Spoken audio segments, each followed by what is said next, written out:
Welcome all to K-Drama School. I'm your host, Grace Jung. So nice to be here. Folks, I have a couple of announcements. One, I have my book coming out on April 23rd, 2024, and the pre-order link is live on all platforms. You can find it on Amazon, you can find it at Barnes & Noble, you can find it on my website. Go to gracejungcomedy.com/books, or just go to gracejungcomedy.com, or just go to kdramaschool.com. The link for pre-ordering my book is all over the place, so please visit it. Please pre-order it. You're not going to regret it. You're going to love this book. I read it. I wrote the book and I read it. And you know what? It's a really good book. I was like crying and shit. I'm like, this is like a really excellent book. Holy shit. I can't wait for people to read it. So you can do that. I mean, why not just like give yourself an early Christmas present and it'll come to you right around Easter. Isn't that beautiful? That sounds gorgeous to me. So do that. Also, you guys, I have a comedy show coming up. December 15th, 7:30, I will be at San Gabriel Valley at Blossom Market Hall for the Dead Serious Comedy Show. Yeah, Dead Serious Comedy Show. It's going to be a really good time. Really, really funny comedians like Milan Patel, Elbert Danger Kim. These guys are co-hosting and running it. It's going to be a good time. So please come. Please come. I am really looking forward to seeing you. I'm very excited to be covering this show today. It's called Castaway Diva. This is a Netflix show, and it is written by writer Park Hye-ryun, who wrote other shows like Startup, which we all love. She also wrote I Can Hear Your Voice. She's written quite a few hits, although I haven't seen a lot of them. The only one I've seen is Startup and this one, but she's been writing for a really long time. And it stars my beloved K-drama actress Park Eun-bin. Yeah, who doesn't love her? She was the lead in Extraordinary Attorney Woo. She was in the show, what is it, like 20-something? Here, Hello My 20s. Yeah, she was on the show Hello My 20s, both season 1 and season 2, and she was great in that. And like Park Eun-bin, she's one of these actresses who needs to be playing a role that is weird, because she is weird. She has like a funny voice. She's got great facial expressions. She has good range, but like you need to put her in the deep end. Like really let her flail about, thrash about. Like let's see what comes. You know what would be interesting? I want to see Park Eun-bin play like a psycho killer. Is that a little too on the nose? Like I could see her doing a dark Korean like horror B movie for some reason. Or like I want to see her play like a really evil villain, like a psychopath. Yeah, I'd love to see that. I don't know why. Maybe because I want to play a psychopath. That's like a dream of mine, to play like a demented psychotic killer, or like somebody who's like really evil, you know, just like abusing her power hungry. Like yeah, like that's a role I would love to play. I know I'll kill that. But yeah, Park Eun-bin. Oh my God, fantastic actress. And you know what? Honestly, this show would not have been good if she was not the star. Okay? Like, she's doing a lot of heavy lifting. Why? Because this show is full of Gen Z actors that I haven't got a clue about. Like, who is this? Who is this Chae Jong-hyeop? Huh? He's fairly new to the scene. K-pop star Hak-yeon of VIXX. I'm sorry, I don't know K-pop at all. Like, people come and they want to talk to me about K-pop. I'm like, I have no idea what the fuck K-pop is. I don't listen to K-pop these days. I only listen to IU sometimes, you know, and even IU, like, she's more of an actress these days. You know, like, I don't know who VIXX is. I don't know who Chae Jong-hyeop is. I don't know who these fellas are. But, like, okay, fine. They're just, you know, like a bunch of kids. They don't come off as a man to me. They don't come off as, like, hot, you know, like, I need to get, no. Park Eun-bin is the star. She's like the only one that's shining on this show. Because even like the whole storyline, it's like a bit of a hodgepodge, you know? Like I felt like this show had a lot of pieces that were weird. And it's like, where do I put this piece? And it's like, oh, let me just put it here. Yeah, like that's what this show felt like. It felt like they just threw a bunch of confetti up in the air and it landed wherever they did. And they were just like, let's go with it. And that's fine. Like, that's part of the experimental creative process. Like, let's put these things together, see what the alchemy is like, see what the reaction is, and let's just go. So in that regard, the show did not feel like this carefully, painstakingly crafted story narrative. That's not what it felt like. It just literally felt like, okay, writer, the director duo, the team, they've been doing it for a long time. Let's collaborate again. Let's throw Park Eun-bin in there. Everybody's going to watch it because everybody loves Park Eun-bin. Let's go. Like, that's what it felt like. And so this character, Mok-ha, she's a fangirl. She's a fan of the singer Yoon Nanju, and her dream is to be a K-pop star. Yoon Nanju, by the way, is played by actress Kim Hyo-jin, who I don't really know very well, but she's like barely 39, okay? She's like not even 40, and this show treats her like a washed up singer, like with a dead career. Like, are you serious? Like 20s is the only time you can have a career. Like once you reach your 30s, you're like washed up piece of shit. I mean, I understand that the K-pop industry is sexist and ageist, but like boy, does this show also reinforce that stuff. But like while trying to complain about it, you know? It's a little annoying to be like, let's get a 39-year-old actress to play this washed up lady. Because like I'm almost 39, all right? Like I'm in my late 30s. What the fuck? Are you saying that I have to play like some bitter old washed up resentful lady, huh? Yes, I'll play her. I will play her. Go ahead, give me the role. I'll do it. It's annoying. People gotta seriously, like, they gotta expand their minds. Oh, and interesting enough, the actress Kim Hyo-jin, she's also married to another actor. She's married to Yoo Ji-tae. Yoo Ji-tae is very well known for playing the antagonist in Old Boy. All right, so we have Mok-ha. She's this like girl who lives in the boonies. She has this like accent. You know, everybody has this dialect down there by the beach, this beach community. And her dream is to be a K-pop star. She wants to be a singer and a musician. And her high school bestie Ki-ho, he tries to help, but he gets into an accident, and so does she. And they get lost. They separate for 15 years. Yeah, because Mok-ha ends up on an island for 15 years, and she has to survive that. Yeah, for 15 years.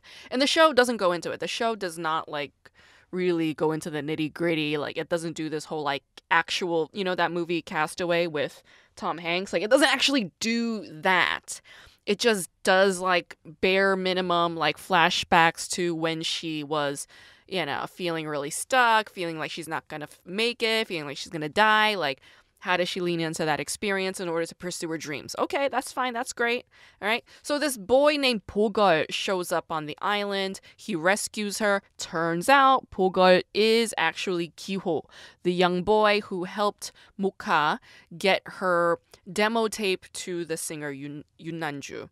And she was waiting. She was waiting for her. But of course, she couldn't make it because she was stuck on an island, right? This show, man, this storyline, it's so wonky and weird. I love it. Okay, the whole storyline involving Ki-ho and his abusive father and the name-changing thing, the identity crisis, all of that stuff was like super twisted, convoluted. It's nothing new. It's the same trauma stuff. It's the same old trope stuff. I won't go into it. It's like twisted, weird, like enjoy the drama. You guys can enjoy it. I'm not going to go into it right now. My favorite part about this show is the relationship between Nanju and Mok-ha, because they are like a fan and a star, but also mentee and mentor.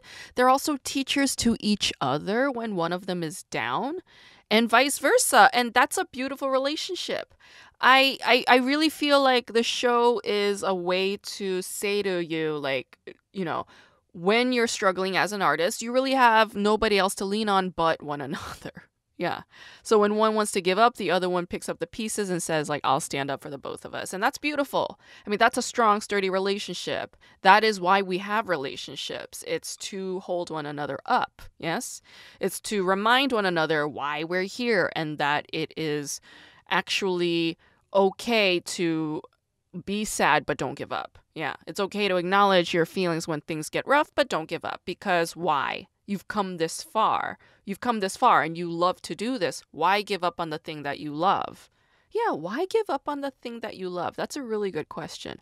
Why give up on the thing you love? Whether it be a relationship, whether it be a career, whether it be a hobby, a sport, whatever it is. Like, if you love it, why give it up?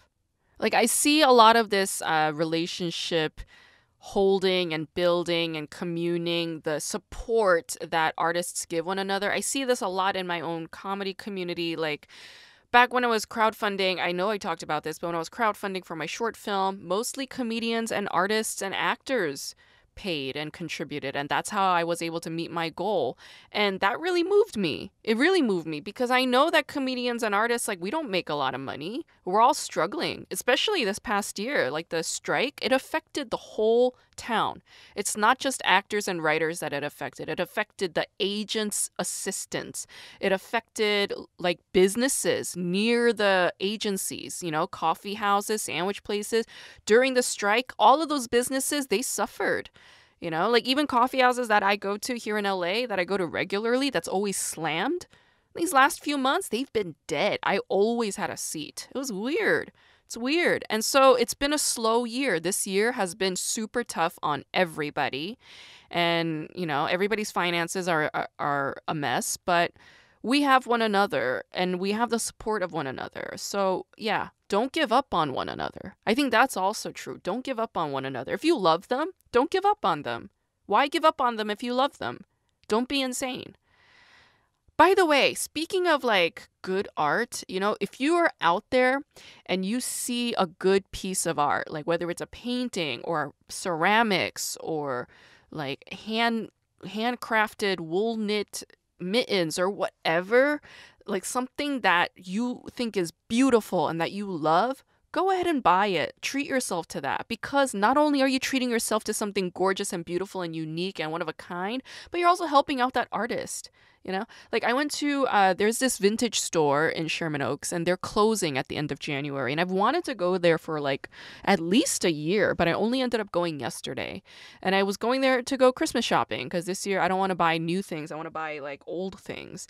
And the funny thing about going vintage Christmas shopping or antique Christmas shopping is I have to keep my eyes open for artworks that I think might resonate with the person I'm thinking of, like whoever I'm shopping for, you know, because like I don't go shopping just like whatever. I go shopping looking for an item that I think will resonate with the person that I'm shopping for. So I found it. I found these little pieces and it's like, oh, this is an art piece. Like this is a sculpture. I think it'll speak to so and so. I want to give it to so and so because this reminds me of them. I feel like they're going to like this. I feel like, you know, energetically or mystically, I think this will give them this kind of support, you know? So like art speaks. Art has this way of connecting us when we're just like twirling about and it seems random and chaotic. But like, no, like when I notice a piece of art, it's like, no, that artwork and that artist and I are connecting right then and there. And they might be dead. They might be living in Europe. Who fucking knows? Like, I bought this skull bowl. It's got skulls all around it and I got it for a friend. And it was like made in England. Yeah. I found this other like cup with like a face on it. It's from the 1960s. And it's like, that's like a vintage mug. It's one of a kind. I don't think it exists anywhere else. So I got that for another friend because it reminded me of them. So you guys, like, if you want to go Christmas shopping this year and be a little more economical and be a little bit more eco-friendly, quite frankly, it's eco-friendly. Like, it's less environmentally wasteful to recycle, right? Go to a vintage store. You're helping them out. You're really helping them out. You're helping out your community and you're helping out other artists. So something to consider. Speaking of buying art, folks, visit my school store. Go to kdramaschool.com/store. I am selling mugs. Yes. That's a piece of art, you know, like I paid my friend Catherine. She was on this podcast. She's the author of Shy Willow and The Toy Maker. Like she designed the cover art for this podcast. And there are two. There's one in blue, there's one in green. And the mugs are available online. So go buy them. Buy them. Give them as a gift for Christmas for somebody who loves mugs. Why not? If they love coffee and K-dramas, buy this mug for them. It's a perfect gift. Also, folks, if you want to buy a painting from me, yes, because I paint. That's right. I paint. Your girl paints.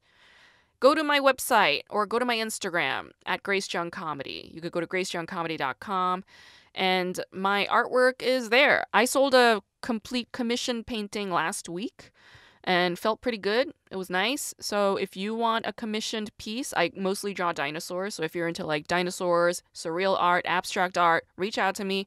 I will work on something for you. Could be super fun. Could be super fun. And that's it, folks. I'm keeping us short today. And I will have a guest sometime this month to close out the year. So if you have any K-drama related questions for me, please feel free to email info@kdramaschool.com.